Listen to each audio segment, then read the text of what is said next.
शनिवार को देश के प्रधानमंत्री नरेंद्र मोदी के आह्वान पर शनिवार को पूरे देश में एक साथ विकसित भारत संकल्प यात्रा कार्यक्रम का शुभारंभ किया गया था। इस कार्यक्रम के तहत ताजनगरी आगरा के आगरा फतेहपुर सीकरी लोकसभा क्षेत्र के फतेहपुर सीकरी इलाके में कार्यक्रम का आयोजन किया गया। फतेहपुर सीकरी के आगरा गेट पर आयोजित कार्यक्रम में मुख्य अतिथि के रूप में भारतीय जनता पार्टी किसान मोर्चा के राष्ट्रीय अध्यक्ष और आगरा फतेहपुर सीकरी लोकसभा के सांसद राजकुमार चाहर मौजूद थे। मीडिया से बात करते हुए फतेहपुर सीकरी लोकसभा के सांसद राजकुमार चाहर ने बताया कि इस योजना के तहत फतेहपुर सीकरी की जनता के 2294 लोगों को लाभ मिला है, यानी 2294 परिवारों के प्रत्येक घर को 2.5 लाख रुपए योजना के तहत लाभ दिया गया है।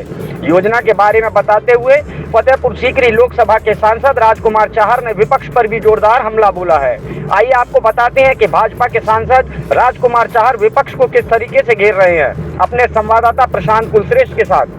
फतेहपुर सीकरी लोकसभा के फतेहपुर सीकरी क्षेत्र में हम इस समय मौजूद हैं। विकसित भारत संकल्प यात्रा का शुभारंभ किया जा रहा है। भारतीय जनता पार्टी किसान मोर्चा के राष्ट्रीय अध्यक्ष और आगरा फतेहपुर सीकरी लोकसभा के सांसद राजकुमार चाहर इस समय हमारे साथ मौजूद हैं। सीधे हम उनसे बात कर रहे हैं, इस योजना से कितने लोगों को लाभ मिलने वाला है और कितने दिनों से ये प्रयास चल रहा था? देखिए, ये नगर पालिका फतेहपुर सीकरी में देश के यशस्वी प्रधानमंत्री आदरणीय श्री नरेंद्र मोदी जी ने 2294 मकान दिए हैं। मतलब 2294 लोगों को 2.5 लाख रुपए प्रति घर।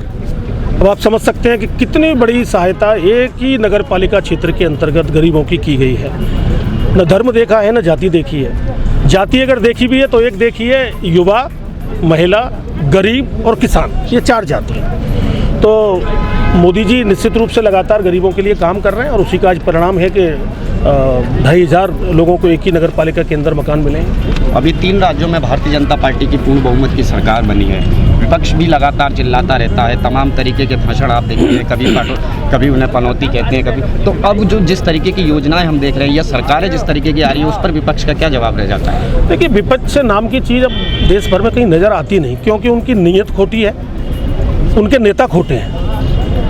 उनकी न कोई नीयत है, न कोई उनके पास नेता है, न कोई आने वाले समय के लिए कोई प्रस्ताव है। तो देश की जनता ये जानती है कि देश की जनता का जो भला है या भारत का जो विकास है, एक विकसित भारत का संकल्प जो देश के प्रधानमंत्री मोदी जी ने लिया है, उसको आम जनमानस भी जानता है।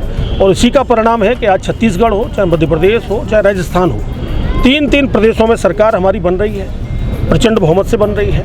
मिजोरम में भी हम पहले से ज़्यादा बढ़े हैं और तेलंगाना में भी पहले से दूने वोट हम लोगों ने लिए हैं। तो इसी प्रकार अब आप देखिएगा 2024 में एक तरफा 400 पार, ये 400 पार का नारा आम जनता ने लगा दिया है।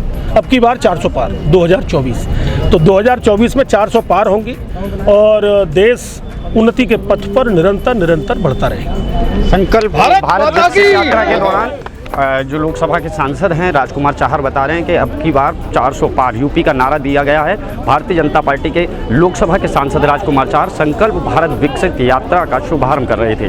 कैमरा पर्सन होशियार और विनीत के साथ प्रशांत कुलश्रेष्ठ, MBTV आगरा।